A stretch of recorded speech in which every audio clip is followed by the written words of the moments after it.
পিছু টান। পিছু টান পিছন থেকে টেনে ধরলেও কিছু কিছু পিছু টান থাকা ভালো। পিছু টান থাকা দরকার, মায়া থাকা দরকার। না হলে কিসের জন্য বেঁচে থাকা, কিসের জন্যই বা আগামীতে এগিয়ে চলার নিরন্তর প্রচেষ্টা আমাদের। দায়িত্ব কর্তব্যে জর্জরিত হয়ে, ক্লান্ত হয়ে, বিরক্ত হওয়ার পরেও অনুভব করা যায় পিছু টান বড্ড জরুরি।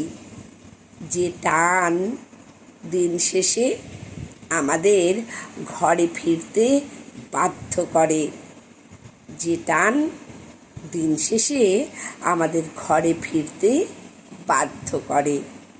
তাই পিছু টান পিছন থেকে টেনে ধরলেও কিছু কিছু পিছু টান থাকা ভালো।